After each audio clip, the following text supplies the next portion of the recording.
warahmatullahi wabarakatuh. Halo anak-anak semua, kembali lagi bersama Ibu Anissa. Nah, hari ini kita akan mempelajari mengenai suhu dan perubahannya.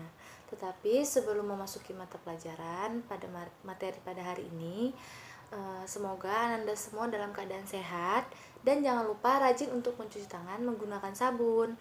Nah, jadi tujuan pembelajaran kita yaitu siswa mampu menjelaskan tentang suhu, siswa mampu menyebutkan alat pengukur suhu, lalu siswa mampu menyebutkan jenis-jenis termometer dalam kehidupan sehari-hari, dan siswa mampu melakukan pengukuran suhu dengan menggunakan termometer. Nah, apa itu pengertian dari suhu? Nah, suhu adalah ukuran derajat panas atau dinginnya suatu benda. Alat mengukur suhu disebut dengan termometer. Berdasarkan zat atau pengisinya, termometer ada 3 jenis, yaitu termometer zat cair, bimetal, dan kristal cair. Nah, termometer zat cair yaitu menggunakan zat cair sebagai pengisi termometer. Zat cair yang digunakan yaitu air raksa dan alkohol. Nah, kelebihan raksa yaitu tidak membasahi dinding sehingga pengukurannya sangat teliti. Lalu yang kedua, ia mudah dilihat karena warnanya mengkilat. Lalu raksa cepat mengambil panas dari suatu benda yang diukur. Lalu jangkauan suhu air raksa cukup lebar, membeku pada suhu minus 38 derajat Celcius dan mendidih pada suhu lebih dari 350 derajat Celcius. Volume air raksa berubah secara teratur.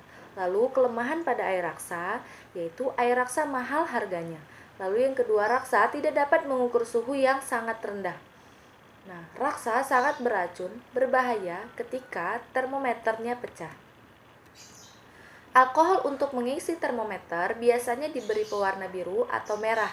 Rentang suhu yang dapat diukur bergantung jenis alkohol yang digunakan. Contohnya, toluen dengan rentang minus 90 derajat Celcius hingga 100 derajat Celcius, etil alkohol dengan rentang minus 110 derajat Celcius hingga 100 derajat Celcius. Nah, kelebihan dari alkohol yaitu harganya cukup murah, lalu ia lebih teliti, dapat mengukur suhu sampai minus 130 derajat Celcius.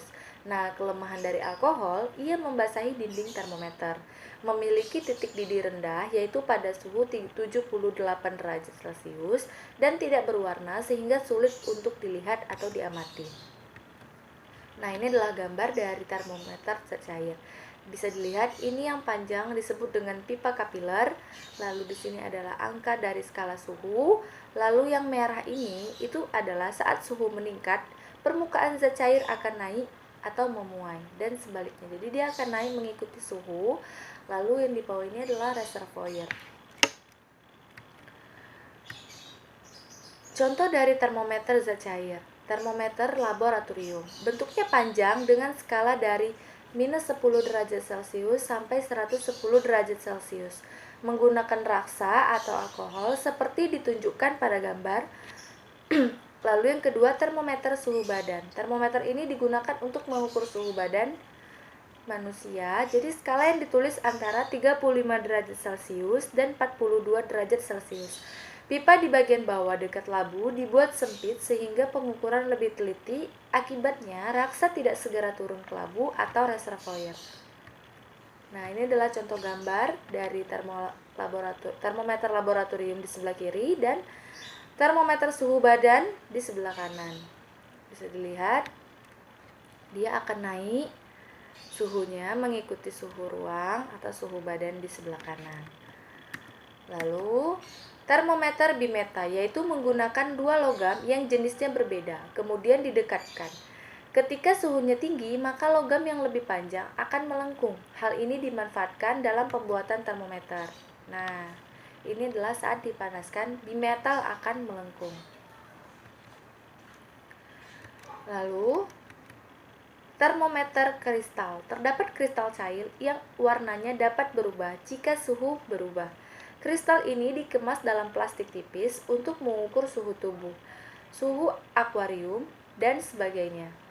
Nah, ini adalah contoh dari termometer kristal cair untuk mengukur suhu tubuh, dan ini adalah termometer bimetal digunakan untuk mengukur suhu. Kesimpulannya, pada pembelajaran hari ini, suhu adalah ukuran derajat panas atau dinginnya suatu benda. Alat untuk mengukur suhu disebut termometer. Berdasarkan zat pengisinya, termometer ada 3 jenis, yaitu termometer zat cair, bimetal, dan kristal cair. Nah, sekian dari pembelajaran kita pada hari ini. Untuk Ananda semua, jangan lupa untuk mengisi absen yang telah Ibu sediakan di Google Classroom ya. Jangan lupa. Wabillahi taufiq wal hidayah. Wassalamualaikum warahmatullahi wabarakatuh.